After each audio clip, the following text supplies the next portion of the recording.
we're reaching a turning point here in Massachusetts, as Governor Charlie Baker announced today. We've talked a lot about preparing for and dealing with the surge, which is now something that, thanks to a lot of work by a lot of people, is behind us. And as a result of that, many of the field hospitals that we set up around the state to add beds and reduce strain on hospitals have begun to close. And of course, as of this week, salons, barbershops, and many offices are back open with heavy restrictions. Curbside pickup is now allowed for all retailers as well. But with hundreds of new cases still being confirmed in the state each day and nearing 100,000 deaths nationwide, Governor Baker, and even more so Boston Mayor Marty Walsh, are urging people to take things slowly. While elsewhere in the country, I think it's fair to say, things have been opening up a little faster. I'm sure you've seen by now the video of people crowding into that pool at Lake of the Ozarks in Missouri. It's since been recommended that all those people self-quarantine, but I'm not exactly sure who's going to be enforcing that. And while that was probably the worst case we saw, plenty of beaches across the country saw crowds this Memorial Day weekend too. And as the president was retweeting Fox News' Brit Hume, making fun of Joe Biden for wearing a mask, threatening to pull the GOP convention out of North Carolina unless the governor promises not to restrict crowd size in August, when the virus will still be spreading just as easily as it does now. That, of course, was when he was not tweeting conspiracy theories about MSNBC's Joe Scarborough and murder, or retweeting the description of Hillary Clinton as a skank. So it's clear Donald Trump and plenty of others want things back to 100% business as usual, but at what cost? Especially with warnings like these from the head of the WHO's emergencies program. The disease can jump up at any time. We cannot make assumptions that just because the disease is on the way down now, that it's going to keep going down, and then we're going to get a number of months to get ready for a second wave. We may get a second peak in this wave. I'm joined now by Dr. Mark Poznansky. He's director of the Vaccine and Immunotherapy Center at Mass General Hospital. Doctor, thank you so much for joining me. Thank you. When you see photographs like we just showed from Lake of the Ozarks in Missouri, from the boardwalk in Ocean Park, Maryland, what's your reaction? Well, it's very concerning, because the virus is what it was previously, highly infectious and transmissible from one person to other over short distance in your breath, sneezing, coughing, yawning, whatever.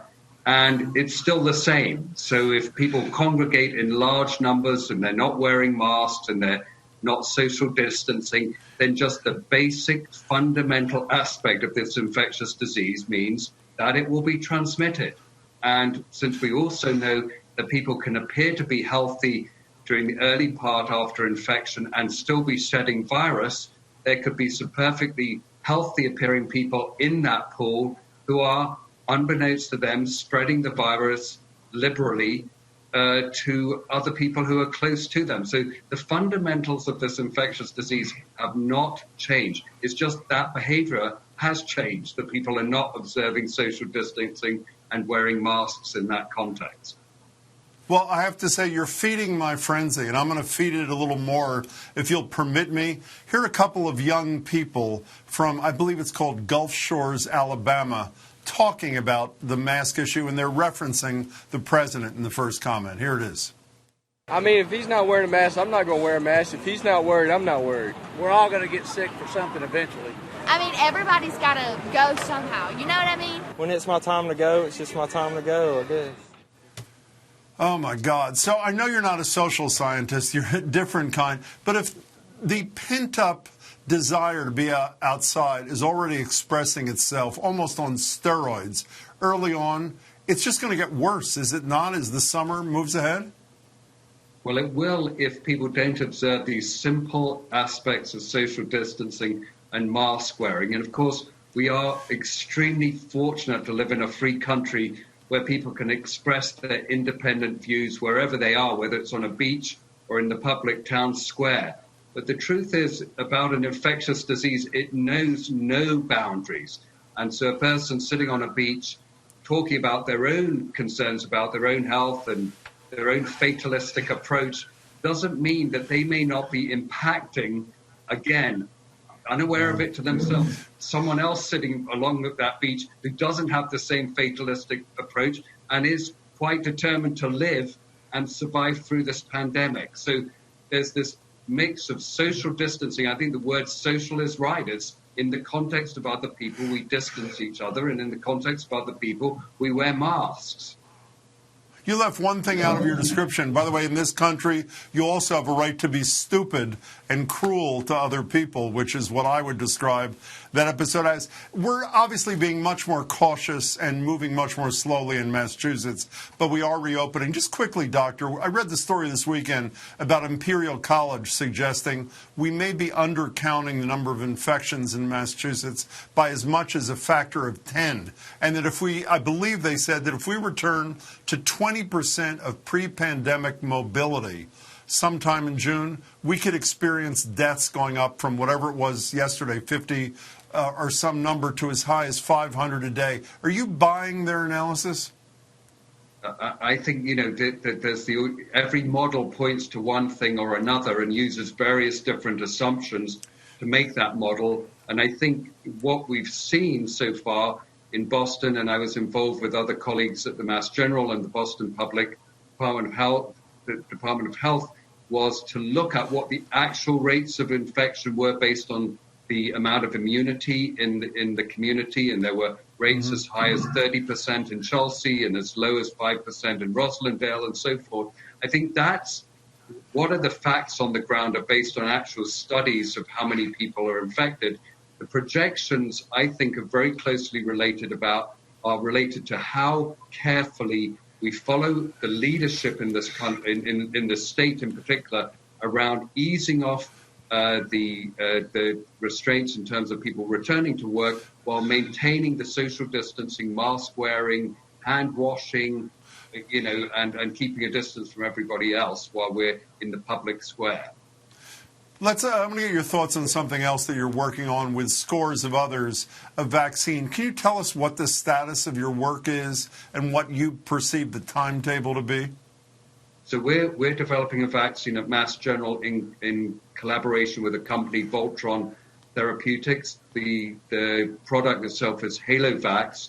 It's a novel vaccine construct that was actually supported as a platform by the Department of Defense that had a pandemic preparedness type of venture over 10 years ago, supported us to develop this platform and subsequently have got it all the way now towards partnering with the industry. I would say we're entering animal testing next month, and within about 6 to 9 months, we'll be entering first in human testing if all goes smoothly with the animal testing in terms of indicators of the immune response and so forth that we expect to see in the animals with our novel vaccine.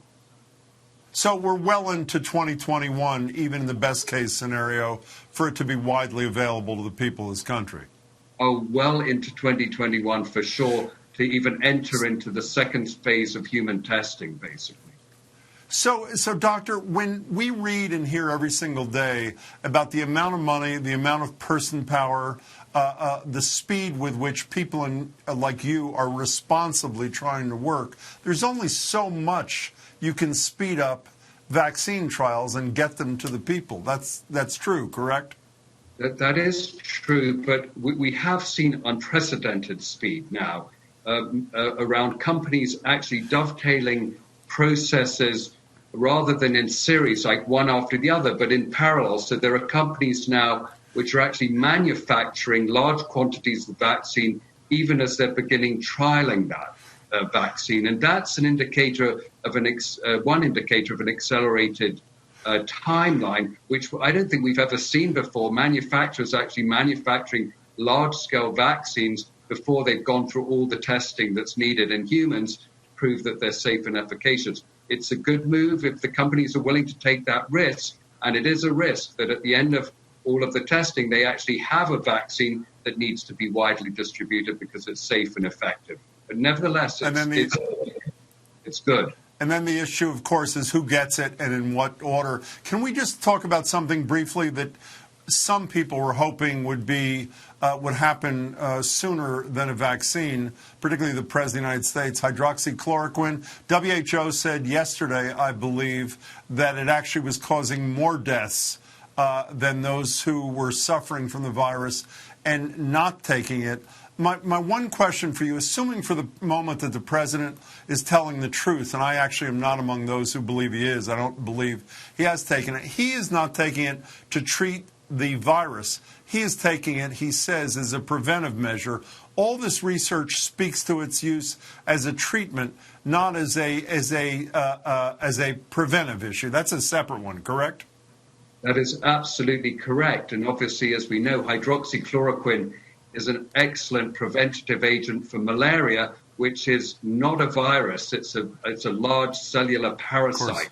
So the extrapolation actually that it could prevent virus has to be proven in very carefully constructed clinical trials to make it a relevant, safe prophylactic agent in the context of COVID-19 infection. Now, as any individual can get their doctor and request that their doctor prescribes them any drug. If the doctor agrees and prescribes it, then they can take the drug. But that doesn't mean that it's a safe and effective medication for the population of a country.